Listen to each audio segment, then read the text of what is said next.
Bismillahirrahmanirrahim. Assalamualaikum warahmatullahi wabarakatuh. Sampurasun sobat ngariksa.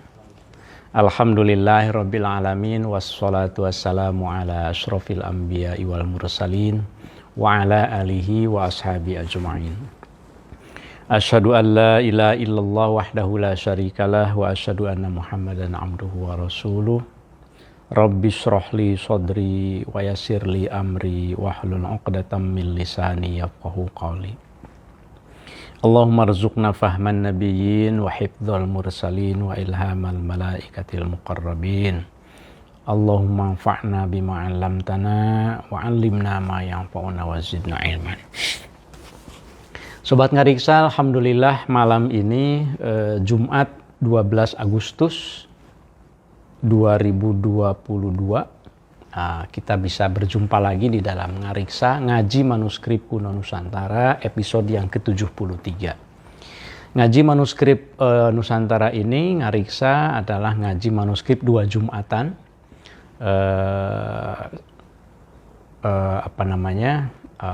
selang-seling ya kadang-kadang. Jadi dua Jumat yang lalu kita isi dengan ngobrol-ngobrol, bincang-bincang dengan Prof. Michael Wiener dari CISEAS di Kyoto University. Dan sekarang kita lanjutkan lagi membacakan teks manuskrip Zubdatul Asrar karangan Syekh Yusuf Al-Makassari. Sobat Ngariksa, sampai saat ini kita masuk pada seri yang ke-8 dari seri Zubdatul Asrar ini. Saya memperkirakan mungkin sekitar 2 atau 3 episode lagi insya Allah kita akan khataman ya kalau melihat halamannya. Tinggal ada 2 folio lagi, 2 folio dari manuskrip Zubdatul Asrar koleksi Perpustakaan Nasional yang kodenya A101. Dalam Ngariksa ini kita melanjutkan topik tentang tasawuf yang dalam hal ini dikemukakan, ditafsirkan oleh seorang ulama Nusantara asal Goa, Syekh Yusuf Al-Makassari. Tentu tugas saya ya hanya membacakan saja.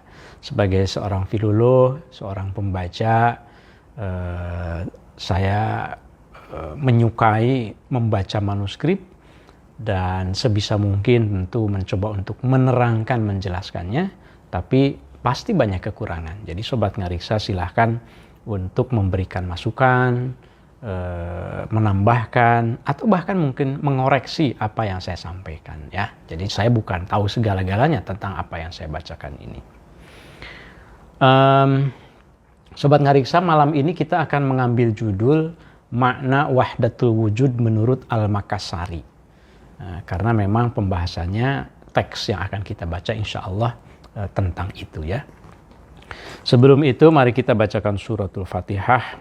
Mudah-mudahan kita khususkan doa kita kepada pengarang mu'allif hadhil makhtutat Syekh Yusuf At-Taj Al-Makassari. Nafa'anallahu bihi wa bi'ulumihi fid dharaini amin. Al-Fatihah.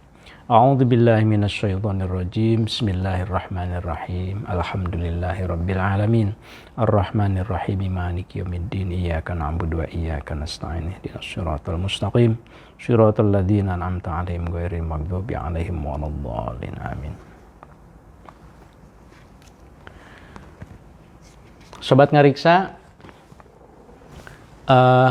bagi yang mungkin baru mengikuti ini walaupun seri ke-8 saya suka mengulang sedikit di depan. Syekh Yusuf Al-Makassari disebut, dikenal di Sulawesinya, di Goanya sebagai Tuanta Salamaka Rigua. Mohon maaf ya karena saya tidak fasih bahasa Makassarnya. Tapi ini adalah sebuah gelar kehormatan tentu saja untuk seorang Syekh Yusuf Al-Makassari yang banyak sekali orang yang mengetahui ia sebagai seorang ulama, sebagai seorang pejuang, sebagai seorang yang pahlawan nasional ya, karena memang melawan penjajahan Belanda pada saat itu sampai dibuang. Dari segi keilmuan ia adalah murid dari Syekh Ibrahim Al-Qurani, tapi sebelum belajar ke Madinah sebetulnya Syekh Yusuf ini juga belajar di Nusantara sendiri, di Banten, kemudian di Aceh ya, di zaman Syekh Nuruddin Araniri, kemudian menjadi bagian dari jaringan ulama di Haramain, di Mekah dan Madinah. Zubdatul Asrar ini adalah salah satu saja sebetulnya dari karya-karya Syekh Yusuf, dan menurut beberapa catatan yang ada, syukurnya kita temukan bahwa Zubdatul Asrar ini dipersembahkan oleh Syekh Yusuf untuk Sultan Banten pada saat itu ya, untuk sahabatnya Sultan Ageng Tirtayasa. Ada konteksnya gitu. Biasanya memang ada parateksnya, ada penjelasan-penjelasan yang memberikan kita informasi tentang konteks dari sebuah karya, termasuk Zubdatul Asrar ini. Saya memanfaatkan juga salinan Zubdatul Asrar Syekh Yusuf yang ada di Perpustakaan Nasional yang A45, Arab ya, naskah Arab 45. Terima kasih banyak tentu saja kepada teman-teman di Perpustakaan Nasional yang sudah ikut membantu memfasilitasi. Tapi saya memang menggunakannya tidak yang A45, tidak yang A108, tapi yang naskah Arab 101. Sementara yang dari Leiden itu hanya dijadikan sebagai perbandingan karena beberapa pertimbangan. Ada yang pertimbangan kejelasan bacaan, ada terutama rusaknya mungkin gitu ya. Tapi ada juga yang A45 misalnya karena harokatnya itu seringkali kurang tepat menurut kaidah nahwu shorof. Nah, baik,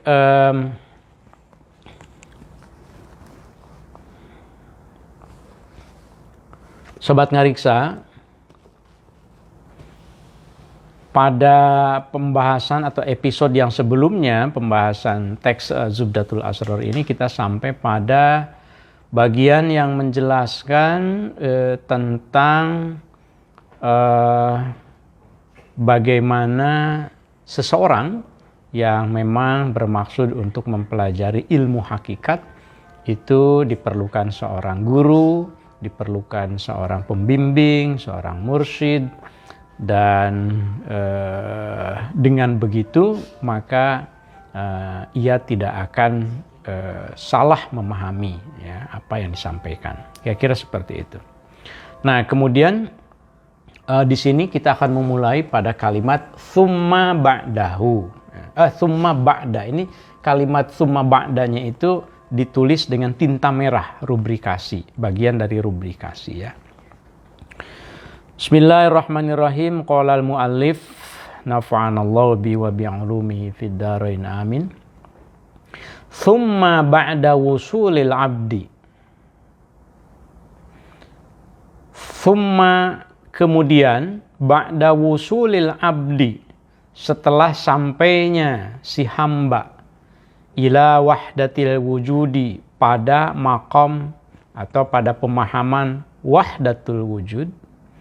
Wahdatul wujud itu kita sering bahas ya, sejak kita membahas Tanbihul Masyi karangan Syekh Abdul Rauf As-Sinkili di Aceh, atau juga ketika kita membahas dan menghatamkan Ithafudz Dzaki karangan Syekh Ibrahim Al-Qurani, guru dari As-Sinkili dan Al-Makassari, bahwa wahdatul wujud itu adalah satu satu pemahaman bahwa wujud yang ada itu sebetulnya hanya satu belaka. Wujud itu hanya satu, yaitu wujud hakiki, wujud Allah. Syekh Ibrahim Al-Qurani menggunakan istilah tauhidul wujud. Nah, kalau sekarang Al-Qurani itu maksud saya Syekh Al-Makassari menggunakan wahdatul wujud, sama seperti Syekh Abdul Rauf Singkal. Jadi sebetulnya diskusi atau pembahasan tentang wahdatul wujud itu menjadi semacam pelajaran bersama bagi ulama Nusantara itu sejak awal.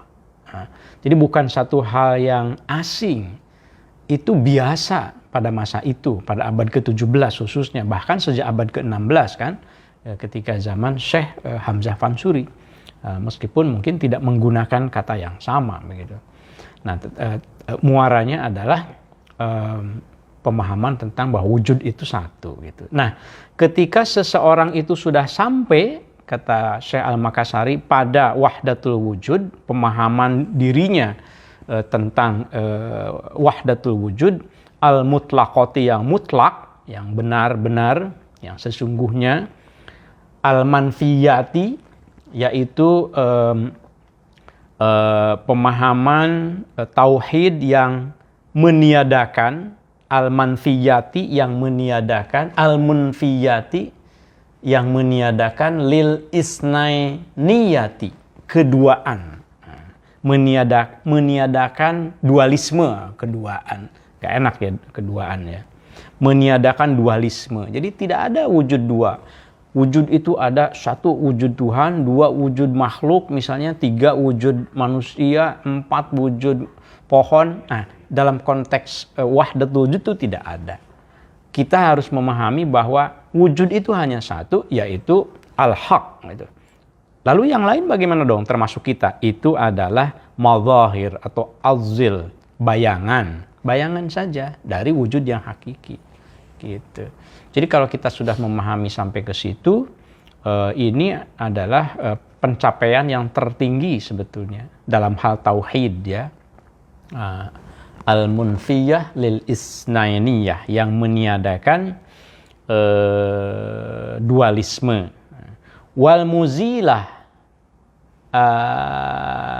muzilati ya berarti ya. Wal muzilati, dan yang meniadakan anil ghairiyati, dari kelianan. Maksudnya tidak ada yang lain. Al-ghairiyah itu yang lain ya, yang lian. Tidak ada wujud yang lain selain wujud Allah. Sebetulnya kan kalau secara sederhana kita sering zikir dengan itu ya. La ilaha illallah. Aila mawjuda illallah. Gitu. Aila ma'buda illallah. La matluba illallah. Tidak ada ya tujuan kita untuk nyampe ke manapun. Hanya tujuan kita itu Allah. La apa lagi? La mawjuda, la ma'buda, la matluba, dan seterusnya gitu ya.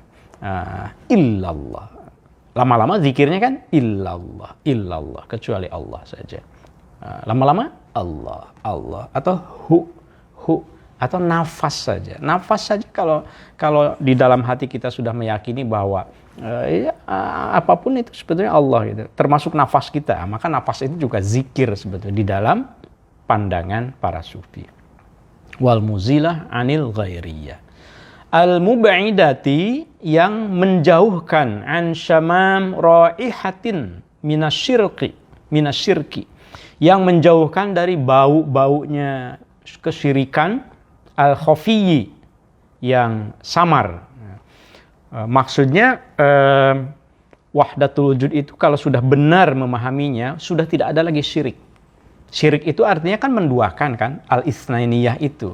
Nah, dualisme. Syirik itu menganggap ada sekutu terhadap al-haq, terhadap Allah. Nah, kalau sudah benar keyakinan dalam dada kita itu bau-bau syiriknya saja tidak ada. Bau-baunya itu maksudnya jangankan syiriknya menganggap Tuhan itu dua, baunya aja atau yang cenderung menduga-duga saja itu sudah tidak ada lagi. Jangan-jangan ada dua ya wujud itu. Kan ini ada nih, jelas nih kelihatan. Buku aja ada nih. Tidak itu. Jadi yang al-khafiyyinya saja itu sudah tidak ada gitu. Fadlan, terutama anis syirki, dari syirik, maksudnya jauh dari syirik, al-jali, yang nyata, al-jali. Jadi syirik itu ada syirik khafi, ada syirik jali. Kalau syirik khafi itu syirik yang tidak nampak. Adanya tuh di dalam hati gitu. Mengakui sih la ilaha illallah, tetapi kadang-kadang ketika ada dalam kesulitan, minta tolongnya itu bukan sama Allah. Itu hati-hati itu. Itu bisa jadi syirik khafi itu. Kalau bagi seorang sufi menganggap kamu ada saja, itu sebetulnya itu sudah bisa masuk ke dalam syirik khafi gitu. Jadi itu mengapa kita tidak heran kan ada syatohat kan, Walaupun kalau bagi orang awam syatohat itu ucapan-ucapan yang bagi orang awam itu dianggap khawarikul adah, jadi tidak masuk akal begitu ya. Tapi itu sebetulnya kalau kita sudah memahami esensinya, hakikatnya dari wujud, bahwa ya memang baik di manusia, baik di hewan, baik di anjing, baik di babi, di apapun, itu sebetulnya ya pada hakikatnya ya wujudnya itu ya satu gitu, karena yang ada itu adalah wujud al-haq ya. Ya.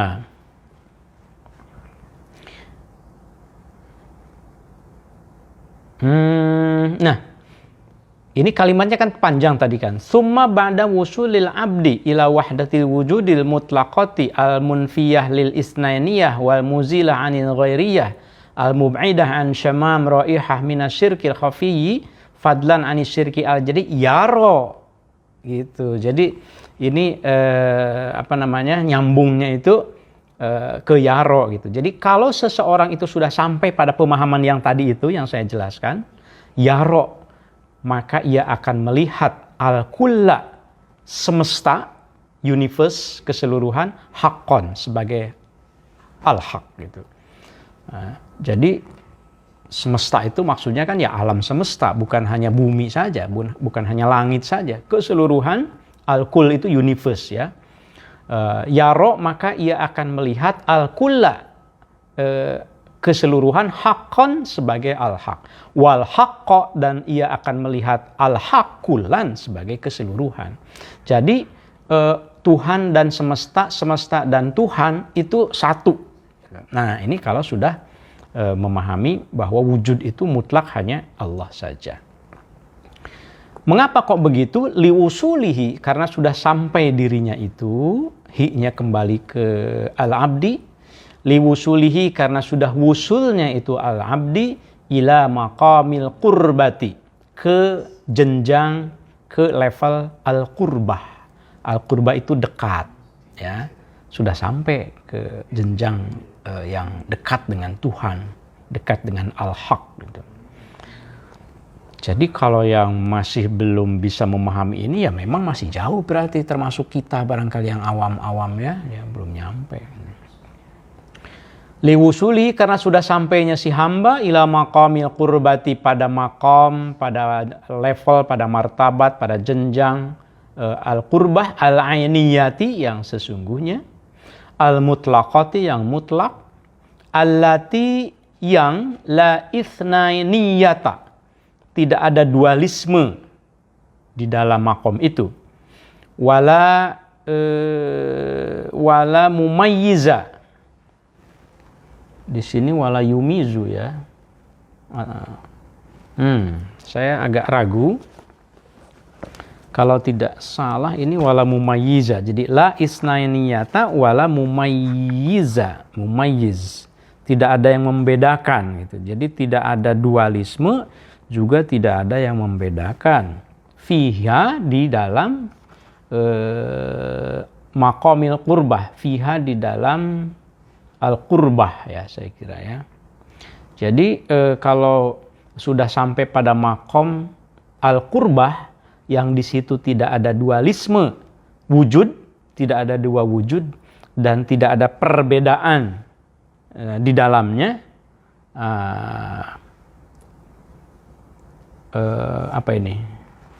wala mumayyiza fi abadan, selamanya gitu. Maka ia akan melihat semesta itu adalah al-haq, al-haq itu adalah semesta gitu ya. Saya coba lihat sebentar Sobat Ngariksa. Saya lupa tadi nggak saya tandain ya halamannya, halaman berapa. Mudah-mudahan bisa ketemu dengan cepat. Supaya kita bisa pastikan. Jadi kalau dalam filologi itu kalau ada yang meragukan, biasanya memang kita cek ke naskah perbandingannya. Nah, ini kebetulan saya memegang salinan yang disunting oleh Profesor Nabilah Lubis. Tetapi halamannya harus dicari. Ini juga sama sebetulnya menggunakan 4 salinan naskah yang saya sebutkan tadi, 3 dari Perpustakaan Nasional, kemudian satunya itu dari Leiden ya. Padahal sebetulnya hanya satu kata saja sih. Ini dia. Al-mutlaqah allati la isnainiyata wala tamayyuza. Oh, tamayyuz ya kan? Tamayyuz ya, bukan ini. Di sini ya. Nah, kalau ya menjadi fi'il mudhari kan, wala yumizu atau yamizu. Tapi kalau ta bisa jadi dia masdar. Tamayyaza ya tamayyazu tamayyuzan. Tamayyuz. La itsnainiyata wala tamayyuza. Itu lebih masuk akal. Ya, dari segi ini. Ini pentingnya ada salinan perbandingan kalau di dalam filologi ya. Untuk kita bisa menimbang mana yang benar, mana yang lebih benar. Saya tidak ingin mengatakan salah, karena kan saya tidak tahu. Ini kan disalin ratusan tahun yang lalu. Bagaimana saya bisa memastikan bahwa pengarangnya, Syekh Yusuf, mengatakan tamayyuz? Saya tidak tahu. Karena naskah otografnya yang ditulis langsung oleh Syekh Yusuf, kita tidak temukan. Yang ada adalah salinan-salinan, gitu. Kalau begitu ijtihad dong. Betul. At-tahqiq huwa al-ijtihad. Filologi itu memang soal ijtihad ya. Dalam hal ini saya berijtihad wala tamayyuza. Ya, kalau benar kan 2 pahalanya, kalau salah 1. Jadi tidak ada ruginya gitu ya. Saya lanjutkan. Wa fi hadzal maqami, dan di dalam level ini, di dalam makom ini, qala berkata, siapa asy-syaikhu Syekh Abu Yazid Al-Bustami. Syekh Abu Yazid Al-Bustami kita tahu seorang sufi yang sangat terkenal dengan ittihadnya. Qaddasa, semoga mensucikan, atau kuddisa sirruhu, karena failnya dihilangkan ya. Kalau ada kata Allah membacanya qaddasallahu sirruhu, tetapi karena tidak ada, mabni majhul. Kuddisa sirruhu. Kuddisa, semoga disucikan apa? Sirruhu, ruhnya Abu Yazid Al-Bustami. Ana man ahwa wa man ahwa ana. Nah, sobat ngariksa, di sini saya mencoba melakukan pelacakan ya terhadap kalimat ini. Jadi di sini tidak ada rujukannya, tidak ada footnote-nya. Kalau di dalam buku-buku yang modern, ketika mengutip seperti dikatakan oleh Abu Yazid Al-Bustami, anaman ahwa, itu ada rujukannya, tapi ini tidak ada. Nah, tugas saya dalam hal ini sebagai muhakkik itu melacak, betul tidak ini itu kalimah ini nisbah ila Syekh Abu Yazid Al-Bustami. Sobat Ngoriksa boleh ikut mengecek ya, karena sekarang itu kan bisa cepat juga di Google gitu. Syukur-syukur kalau punya kitabnya, diwannya, Mu'allaqat Al-Halaj juga banyak gitu ya. Al-Bustami juga. Nah, dalam hal ini menurut pelacakan awam saya, anaman ahwa ini bukan dinisbahkan kepada Syekh Abu Yazid Al-Bustami, tetapi kepada Al-Halaj gitu. Bukan ittihad tetapi hulul ya.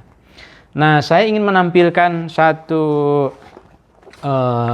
hasil penelusuran saya ya, sebelum saya lanjutkan bacaannya, dalam berbagai sumber tentu saja, mulai dari yang seriusnya kitabnya sampai ke YouTube-nya gitu, saya coba lihat gitu ya.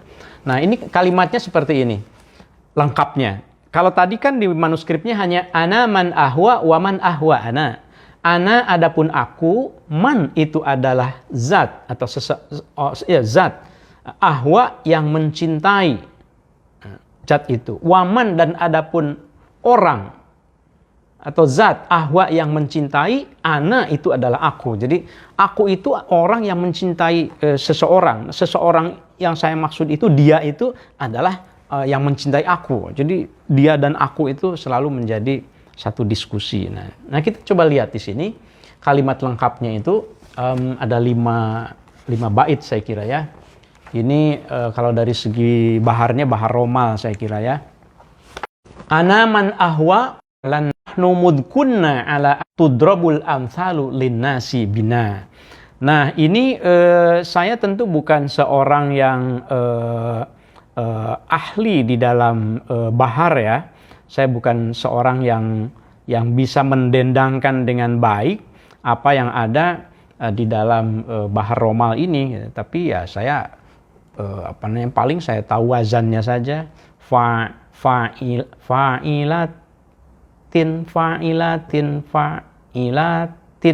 gitu ya. Nah, takut salah, mendingan kita dengerin saja gitu ya. Saya ingin menampilkan dendang atas syair ini yang sebetulnya dinisbahkan kepada Al-Hallaj ya. Saya ingin coba pindah dulu ke tayangan YouTube sebentar, bahwa ini ingin menunjukkan bahwa dendang ini sebetulnya sangat populer dan didendangkan oleh mereka-mereka yang senang dengan syair-syair spiritual, syair-syair sufi ya. Kita coba dengarkan. Saya tentu agak potong sesuai dengan kebutuhannya.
Sampai situ saja Sobat Ngariksa, dan tentu saya ingin mengucapkan terima kasih kepada ini pemilik akunnya Sema itu jadi ada tarian dan dendangan sufi gitu ya.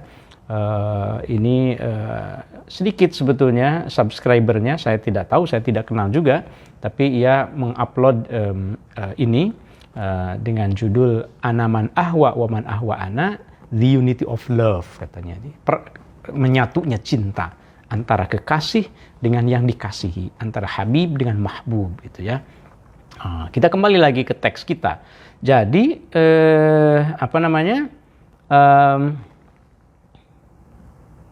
mana ini ya. Silahkan Sobat Ngariksa dicek, barangkali bisa bantu cek ya, bahwa ini sebetulnya kalau ditahqiq itu dinisbahkannya kepada Al-Hallaj ya. Jadi hulul ini di sini nahnu ruhani halalna badana, halalna, maaf ini ada salah ketik saya, halalna ya. Ana adapun aku, man itu adalah orang ahwa yang mencintai, waman dan adapun orang ahwa yang mencintai, ana itu adalah aku, nahnu adapun kami, ruhani itu adalah dua ruh, halalna yang hulul, yang menempati badanan, satu badan. Jadi diumpamakan bahwa ada dua ruh, dua wujud yang menempati satu badan. Hulul itu kan begitu kayak. Dan seterusnya ya. Di sini ada kalimat yang tadi juga didendakan, faida absortani, maka kalau engkau memandang aku, absortahu, pada dasarnya engkau memandang dia. Wa idza absortahu, dan apabila engkau memandang dia, absortana, pada dasarnya engkau memandang kami. Jadi karena satu gitu. Nah, ini yang dikutip oleh Syekh Al-Makassari tentang wahdatul wujud, tentang satunya wujud. Jadi wujud itu tidak ada dua gitu ya.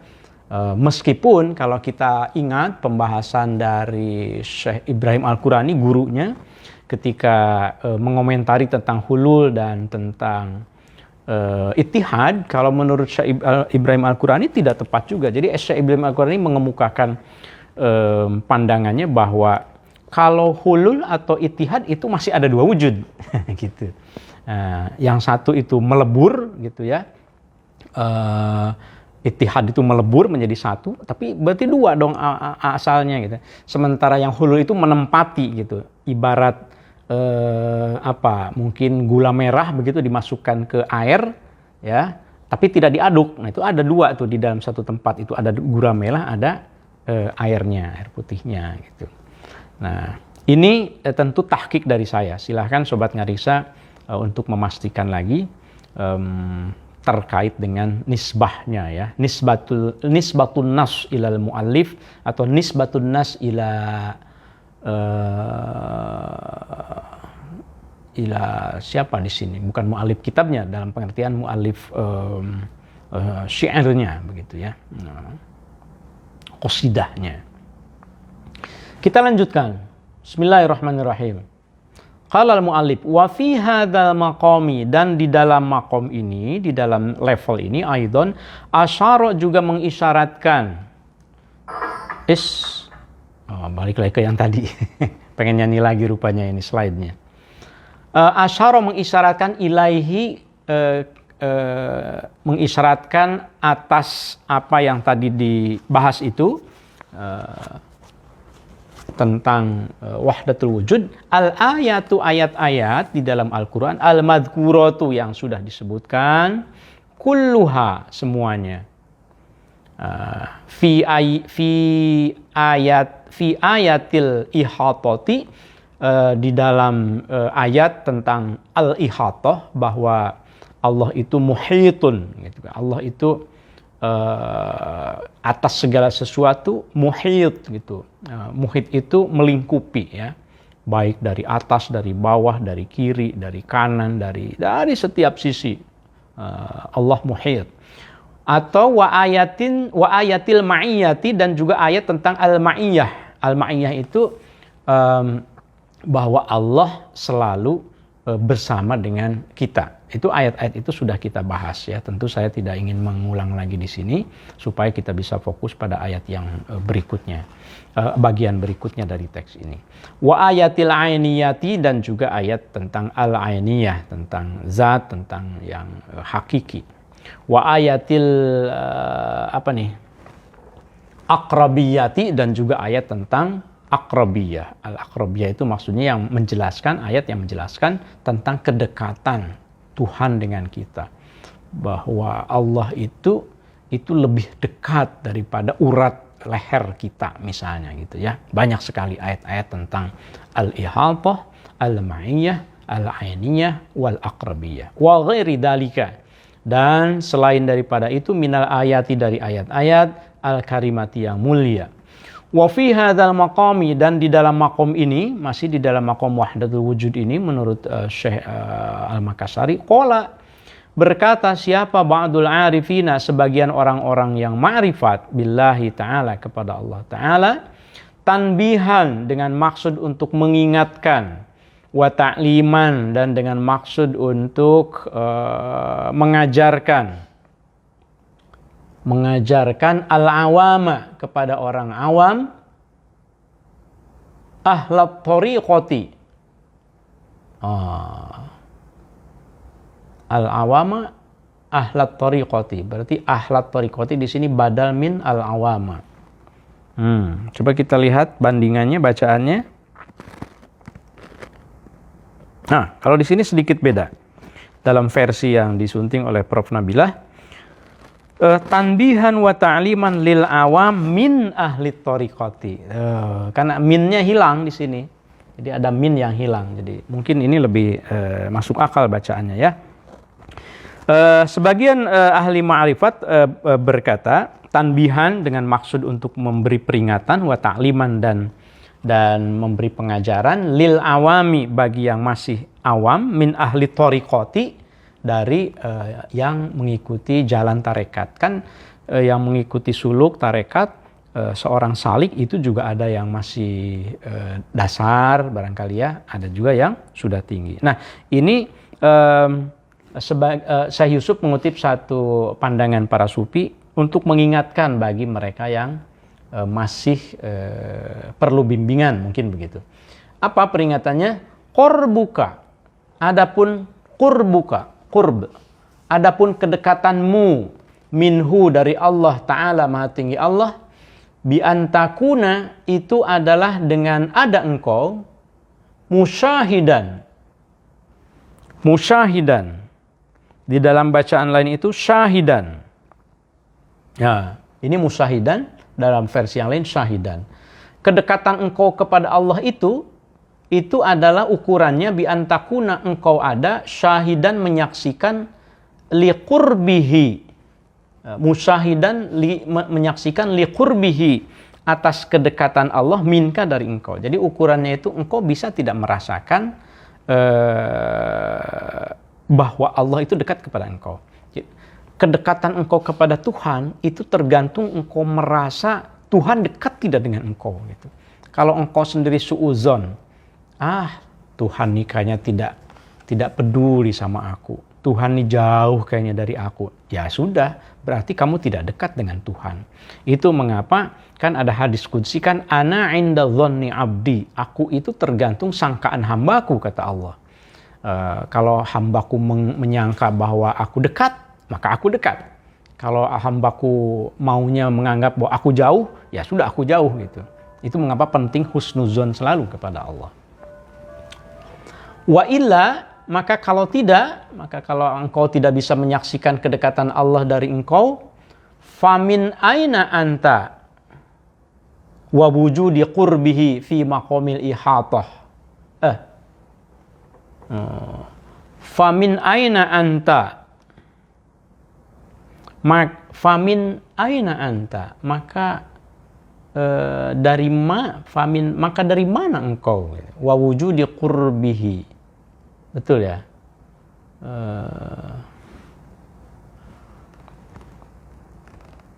Wa illa famin aina, betul.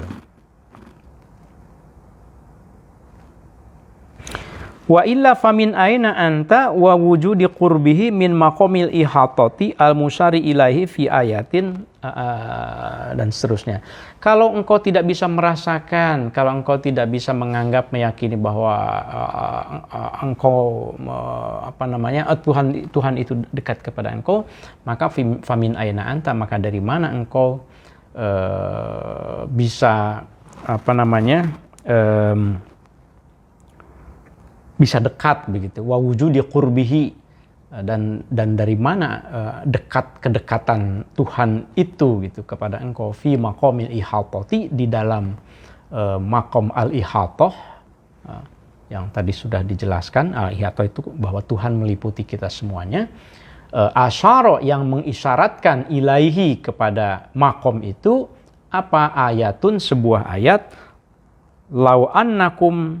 Nah, ini juga bukan ayat, Sobat Ngariksa. Lau annakum dallaitum itu bukan ayat. Saya tidak tahu kenapa di dalam keempat versi itu sama ini. Ininya tuh ayat gitu ya. Karena ini bukan Al-Quran. Ya mungkin maksudnya ya hadis gitu ya. Yang sebagaimana yang diisyaratkan di dalam sebuah hadis, lau annakum dallaitum bihablin lahabitu 'alallahi. Lau annakum, kalau seandainya engkau dallaitum mengulurkan bihablin sebuah tali, lahabito, maka sungguh akan nyampe tali itu 'alallahi kepada Allah. Ini sebetulnya sebuah isyarat bahwa saking Allah itu ada di mana-mana. Andai pun engkau mengulurkan tali, kata Rasul, kemanapun gitu, ibaratnya kita mengulurkan tali ke sumur, gitu ya. Maka itu nyampainya Allah, kepada Allah juga, gitu. Saking di mana-mana ada Allah. Itu satu analogi ya. Summa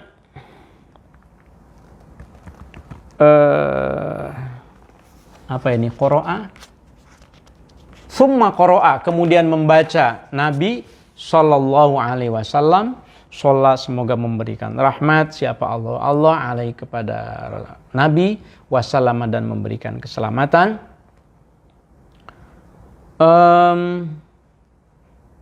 Wahwa, kemudian Rasul membaca ayat ini, wahwal awwalu wal akhiru wal zahiru wal batinu, untuk menegaskan tentang lau annakum dallaitum bihablin itu, gitu ya. Walaupun ini versi ini juga kalau dilacak itu memang tidak persis seperti ini kalimatnya. Biasa namanya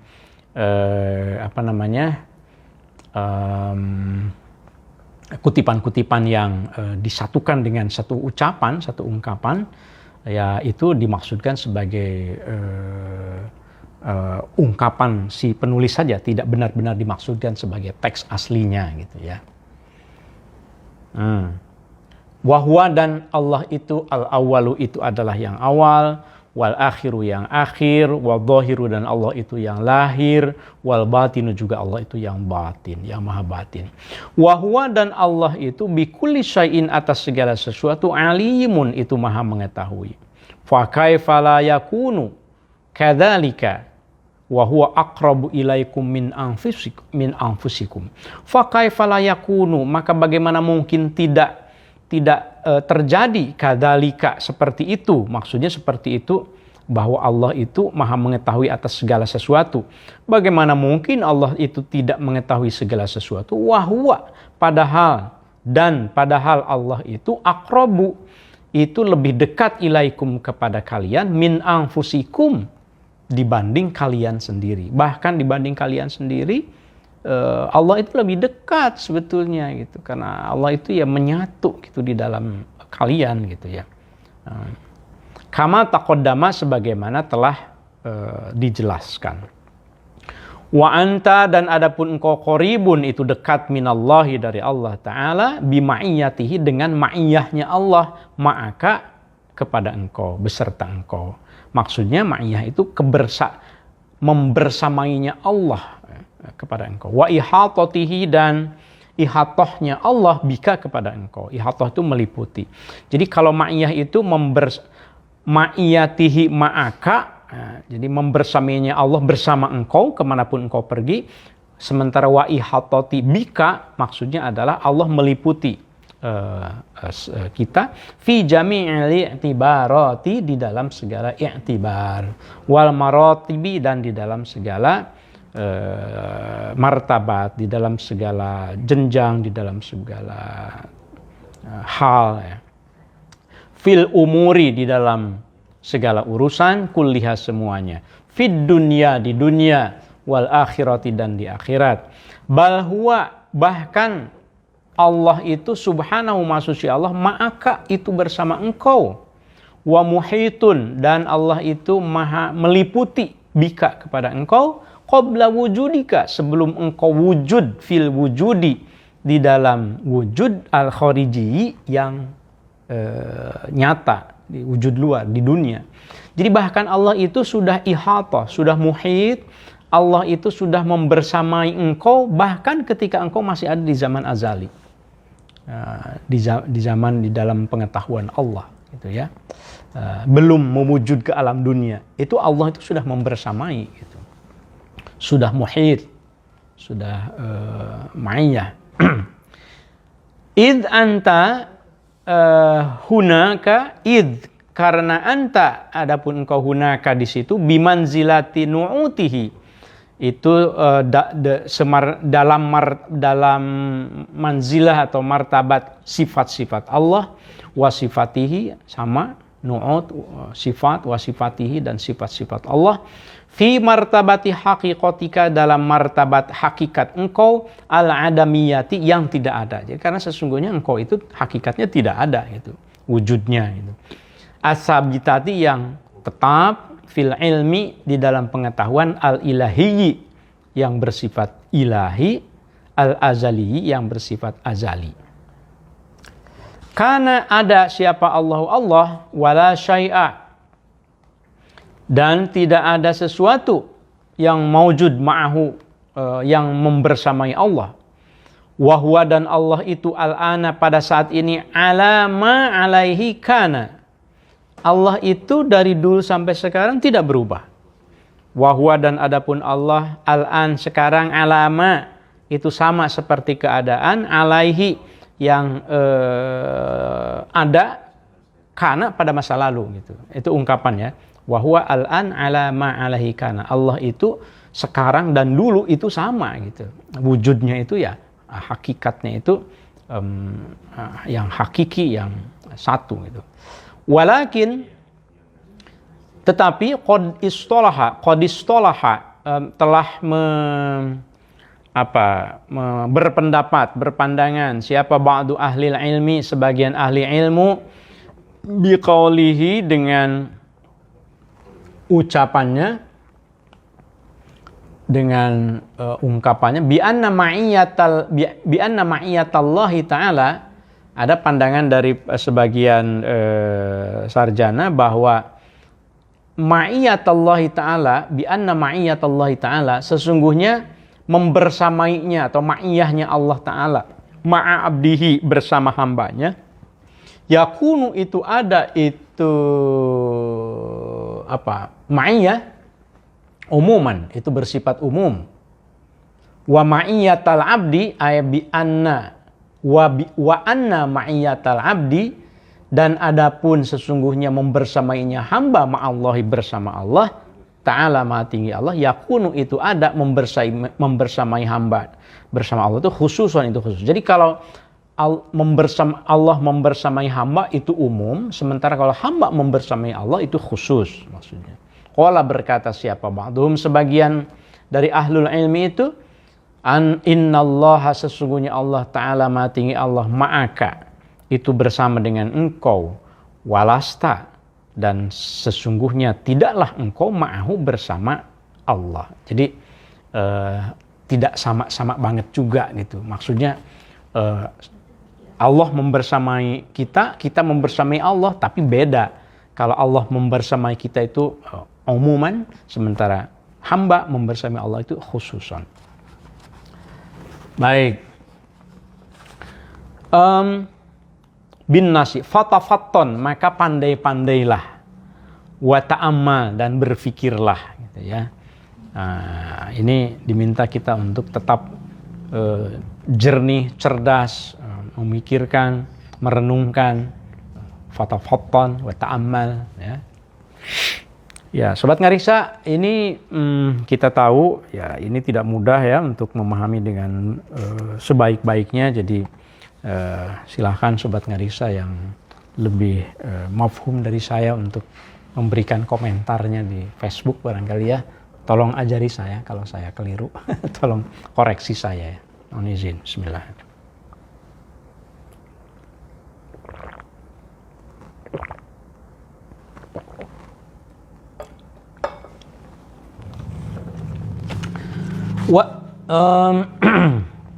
Lanjut.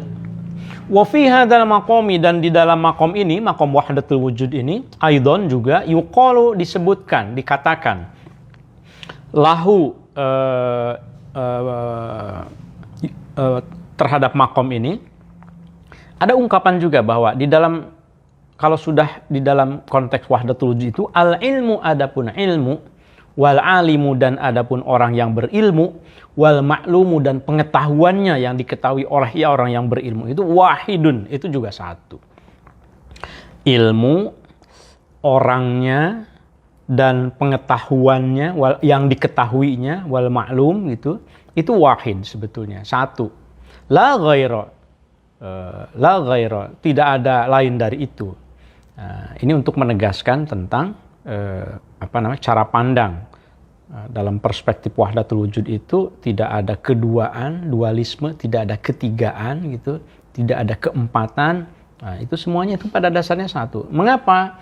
Idil ghairiyatu, karena al-ghairiyah, maksudnya al-ghairiyah itu perbedaan itu, kelianan itu, huna dalam hal ini yakunu ada itu al-ghairiyah bihasbil mafhumi, itu sekedar pemahaman kita saja gitu. Wali'tibari dan sekedar ungkapan fakot saja. Ya kan kalau secara lahir kan susah kalau mengatakan misalnya mau menghitung misalnya 1, 2, memang kan ada kan 2 kan 3, 4 gitu. Ada memang. Kalau kita pidato juga kan saya ingin mengatakan 3 hal ya. Yang pertama ilmu, yang ketiga orang yang berilmu, yang kedua orang yang berilmu, yang ketiga al-ma'lum. Itu kan 3 kan. Secara lahir itu hanya i'tibar saja. Ya, kalau tidak dibuat i'tibar, ya kan susah kan al-mafhumnya gitu ya, pengertian belaka gitu. Fatahaqqaq, oleh karenanya maka selalulah meyakini ila batini isyarati qaulihi ta'ala, kepada hakikat atau makna terdalam dari isyarat firman Allah Ta'ala, nasullaha fa'ansahum. Nasu, ini lengkapnya kan, wala takunu kalladzina nasullaha fa'ansahum anfusahum. Nasu, mereka melupakan Allah, kepada Allah, fa'ansahum, maka Allah melupakan mereka, fa'ansahum, maka melupakan Allah hum, kepada mereka itu. Ya, fa'ansahum anfusahum. Wa ila batin isyaratin. Maksudnya tadi itu lihat makna batin dari pengertian ayat yang disebutkan. Wa ila batini isyarati qauli sallallahu alaihi wasallam. Dan hendaknya tahaqqaq, pahami juga dengan baik makna atau isyarat yang sesungguhnya atau esensi dari hadis Rasulullah sallallahu alaihi wasallam. A'rafukum, di sini hadisnya a'rafukum, adapun yang paling ma'rifat, yang paling mengetahui di antara kalian billahi, kepada Allah. A'rafukum itu adalah orang yang paling mengetahui, mengenal binafsihi, dirinya. Gitu. Coba pahami betul nih kalimat ini, kata Syekh Al-Makassari kan, bahwa memang sesungguhnya ya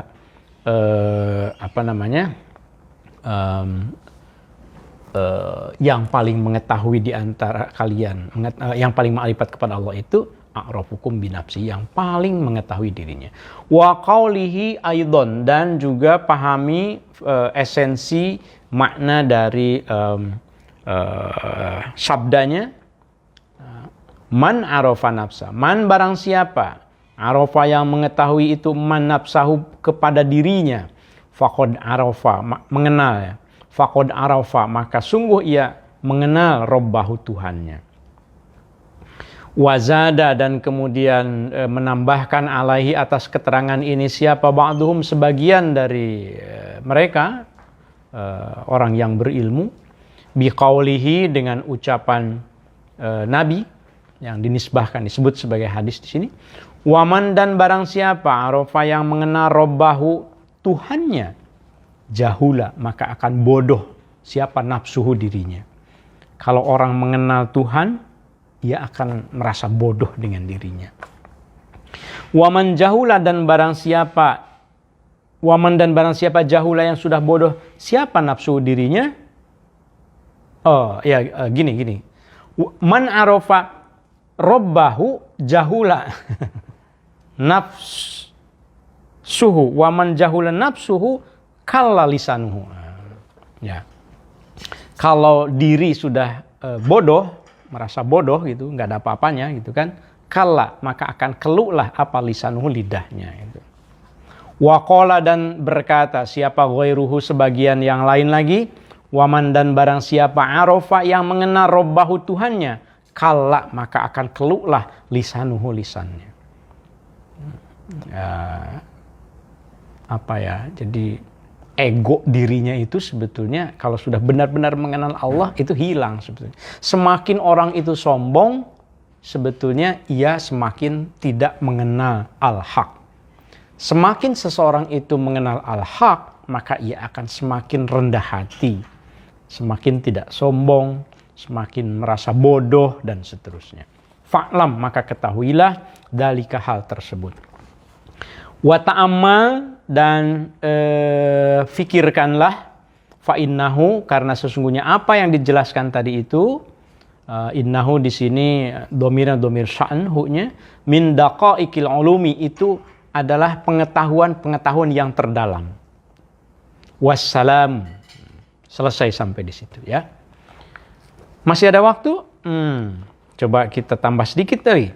Wa fi hadzal maqami, dan di dalam maqam martabat wahdatul wujud ini juga aidan. Qala, berkata siapa? Abu Bakar As-Siddiq radhiyallahu anhu, al-ajzu, adapun lemah, anil idroki, dari mengetahui sesuatu, idrokun, itu adalah pengetahuan itu sendiri. Gitu. Al-ajzu anil idroki, nah ini idroknya ada kelebihan saya kira. Al-ajzu anil idroki, al-idroki, idrokun. Ya gitu kan. Merasa lemah mengetahui sesuatu, itu sesungguhnya puncak pengetahuan itu sendiri gitu. Kalau orang itu merasa tidak tahu gitu ya, sesungguhnya dia itu banyak tahunya gitu. Secara hakikatnya. Kecuali kalau yang benar-benar nggak belajar, nggak tahu, ya mungkin nggak tahu gitu ya. Ya ini perlu basiroh, perlu penglihatan. Apakah seseorang itu pura-pura tidak tahu atau memang tidak tahu. Wa al-haqahu, dan menambahkan atas keterangan ini siapa? Aliyun, Sayyidina Ali radhiyallahu anhu, karramallahu wajhah, biqaulihi, dengan ucapannya, wal bahthu, dan adapun mencari, an haqiqati dalika, wal bahthu an haqiqati dalika asyraka. Apa ini? Kita lihat lagi bandingannya. Wal haqu ala Ali radhiyallahu anhu, wal bahthu an haqiqat isyrokun, ternyata pantesan kalau asroka ini kan fi'il madi ya, isyrokun. Ini lebih masuk akal. Tentu perlu ditahqiq juga sobat ngarisya, dicari ya nanti teksnya. Wal bahthu, adapun mencari, an haqiqati dalika, atas hakikat hal tersebut, isyrokun, itu termasuk syirik katanya gitu. Ini harus dijelaskan lagi nih. Wa fi hadzal maqami, di dalam maqam ini, masih dalam maqam wahdatul wujud juga, karena ini topiknya tentang wahdatul wujud, aidan lagi asyara, memberi isyarat, ilaihi, atas maqam ini, Rasulullah sallallahu alaihi wasallam, fi du'ahi, di dalam doanya, Allahumma ya Allah, zid, tambahkanlah, ni, kepadaku, fika, terhadap engkau, tahayyuran, dalam hal kebingungan. Ya Allahumma zidni fika tahayyuran. Rasul berdoa begitu. Ya Allah, tambahkanlah kebingunganku. Jadi ya Allah, tolong bikin aku semakin bingung gitu. Itu doanya begitu. Karena tahayyur itu, bingung itu adalah gambaran bahwa ia lebih mengenal lagi, lebih ma'rifat lagi. Semakin ma'rifat, semakin bingung. Tahayyur itu maksudnya kan gelisah, memikirkan sesuatu gitu ya. Kalau membaca kisah-kisahnya Al-Hallaj itu kan ya begitu, banyak bingungnya. Li'anna tahayyura, karena sesungguhnya tahayyur itu huwa ghayatul ma'rifati, itu adalah puncak kema'rifatan. Ya, kalau bagi dalam kacamata awam tentu mungkin ya hal-hal seperti ini bisa jadi mungkin juga membingungkan gitu ya. Ini sebagai pengetahuan supaya kita pahamlah gitu, bahwa ada pengetahuan yang seperti ini ya. Allahumma ya Allah, arina, tunjukkanlah kepada kami al-haqqa, kebenaran itu, haqqan, sebagai kebenaran. Kama huwa fi nafsil amri, sebagaimana hal yang sebenarnya. Warzuqna, dan berikanlah, anugerahkanlah kepada kami ittiba'ahu, supaya kami bisa mengikuti kebenaran itu. Wa arina, dan tunjukkanlah kepada kami al-batila, yang batil itu batilan sebagai kebatilan. Fakadzalika, maka demikianlah. Warzuqna, dan berikanlah atau anugerahkanlah kepada kami, kehendakilah kami ijtinabah Allah, warzuqna ijtinabah. Allahumma arinal haqqa haqqa warzuqna tiba'ah, wa arinal batila batila warzuqna ijtinabah. Fafham, maka fahamilah dalika, hal tersebut, fil kulli, dalam keseluruhannya. Gitu. Nah, ini Sobat Ngariksa kelihatannya cukup sampai di sini ya, karena kalau kita lihat ke sininya meskipun masih nyambung, tetapi mana tadi? Sampai sini ya, fafham dalika fil kulli. Summa maqam, sirri ayat, dan seterusnya. Ini summa lagi, kalau summa itu ya belum berhenti, karena kesininya juga ternyata masih mengutip sahabat yang lain selain dari Sayyidina Abu Bakar dan Sayyidina Umar. Demikianlah Sobat Ngariksa pembacaan teks kita pada malam ini. Mudah-mudahan bermanfaat, meskipun mungkin masih perlu pendalaman lagi ya Sobat Ngariksa. Mungkin ada beberapa menit, apakah ada yang perlu direspon?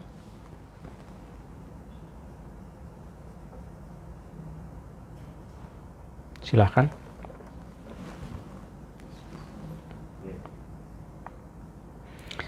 Ya, di sini terima kasih banyak untuk saya bisa melihat yang nampak ya. Beberapa dari yang hadir, Sofi itu CFI ya. Terima kasih. Di Cirebon berarti harusnya. Ustadz Fahmi di Pesantren Al-Hamidiyah di TPQ, Taman. Beliau adalah kepala Taman Pendidikan Al-Quran di Pesantren Al-Hamidiyah. Hadir, terima kasih banyak. Ini ada dari Pak Salahuddin Sopu ya. Coba kebetulan nih kebaca nih. Kalau yang langsung tampil nih kebaca, jadi langsung saja kita coba. Ini kan ngobrol kita di Ngariksa itu kalau live ya, ini kesempatan kita silaturahimnya ya. Pak Salahuddin. Nampaknya hanya dalam tauhidul wujud, ungkapan wal ma'bud wahid, al-abid wal ma'bud wahid, lebih mudah dapat dipahami Kang. Kira-kira seperti apa itu sikap batin kita dalam sholat, misalnya bagi penganut wahdatul wujud atau yang meyakini ungkapan itu. Ya, tauhidul wujud itu memang cara Syekh Ibrahim Al-Qurani ya di dalam menjelaskan makna wahdatul wujud. Jadi tidak menentang, tapi menjelaskan gitu ya. Nah, itu mengapa saya memberi judul bukunya juga Tafsir Wahdatul Wujud. Jadi ada di antara kita yang tidak setuju dengan wahdatul wujud, tapi begitu membaca tauhidul wujud ini lebih pas katanya. Kenapa tidak ini saja? Ya itu berarti kehebatan Syekh Ibrahim Al-Qurani di dalam memilih diksi ya.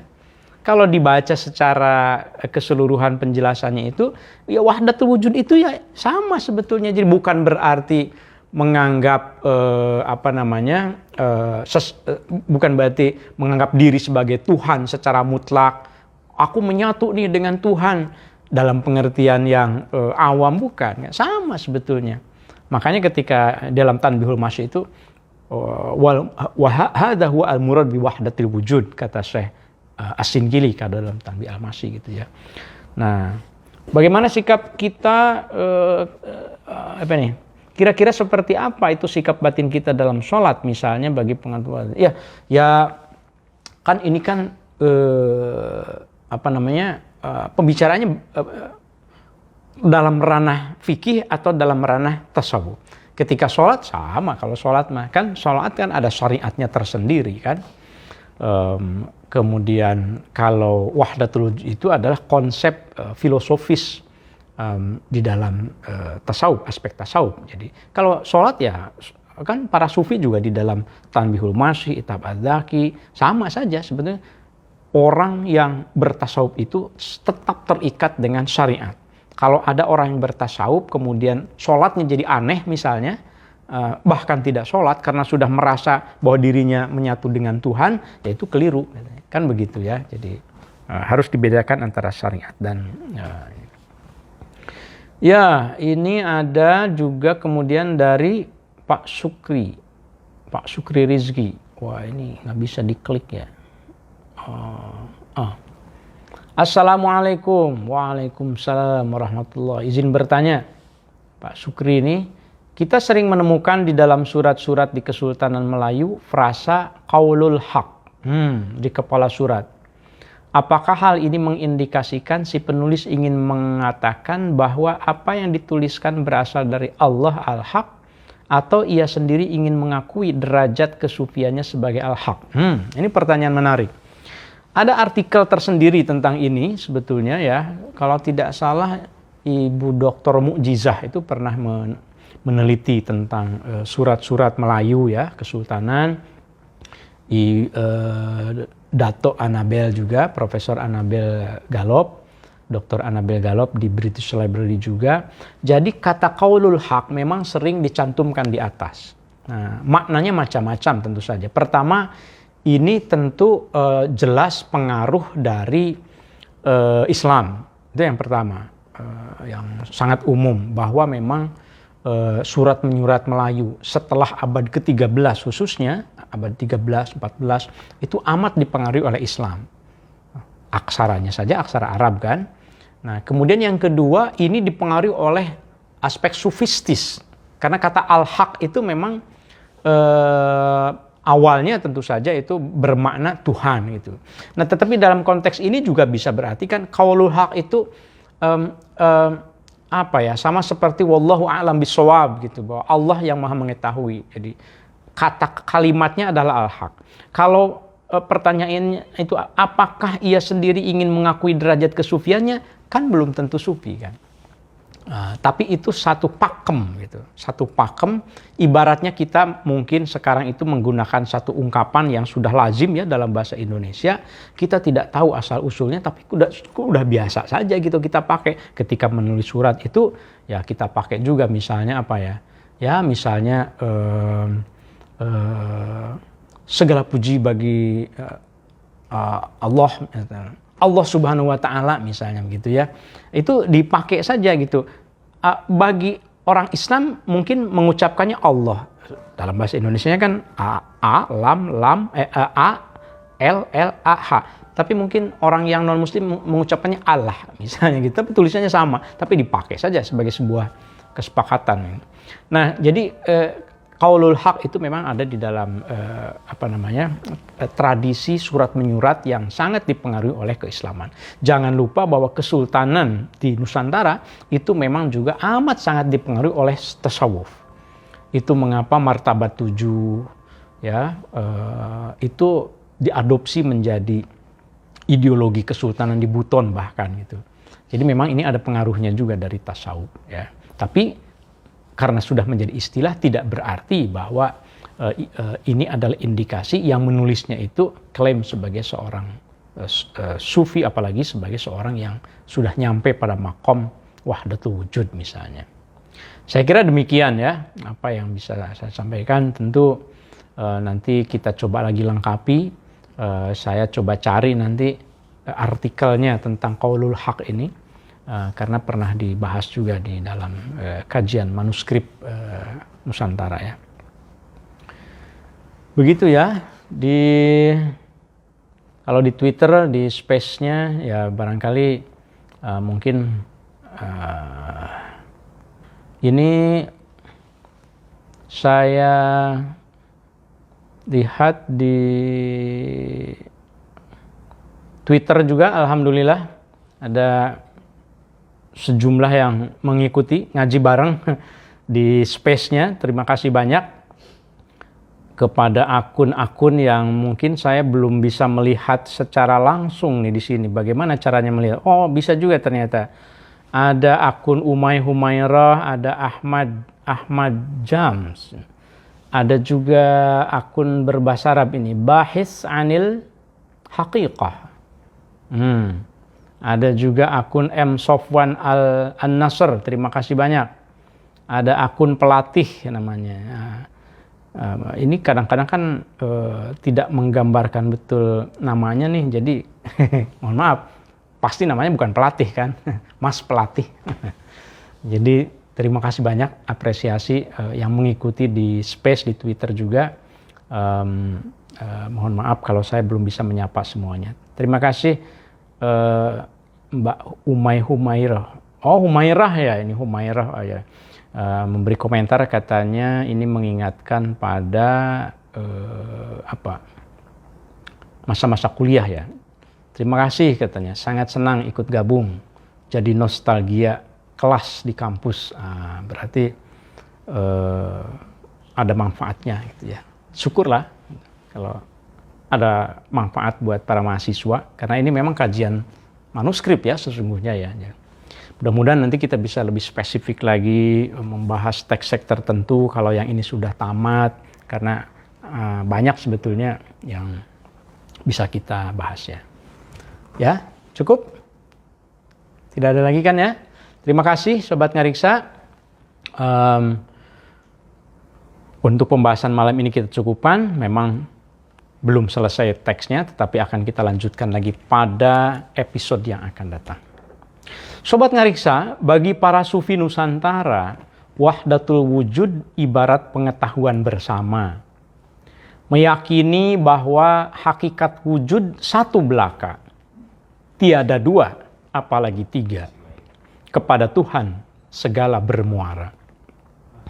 Sejak Hamzah Fansuri, Abdurraub As-Sinkili, dan kini Al-Makassari, memahami hakikat Tuhan terletak pada sejauh mana kita paham atas hakikat diri.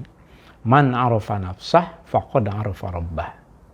Bagi hamba yang paripurna, Tuhan adalah kekasih, tempat bercumbu memadu kasih. Dia dekat ketika hamba merapat.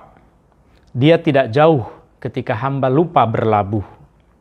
Syekh Al-Makassari menjelaskan berulang kali, Tuhan maha meliputi, ihatah. Tuhan maha menyertai, ma'iyah.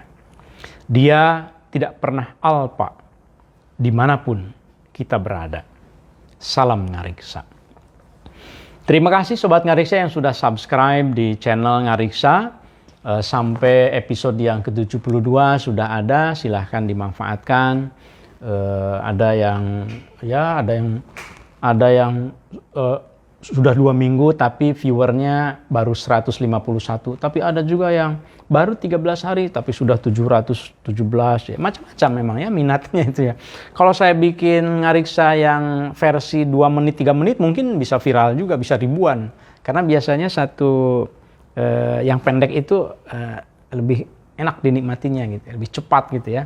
Tapi inilah Ngariksa ya, mencoba untuk menatap masa depan, merawat masa silam, klasik, asik, menjadi jembatan kita untuk merawat manuskrip-manuskrip Nusantara khususnya. Cara kita merawat di era digital ini. Terima kasih banyak. Sampai jumpa lagi di dalam episode yang berikutnya. Assalamualaikum warahmatullahi wabarakatuh. Salam Ngariksa.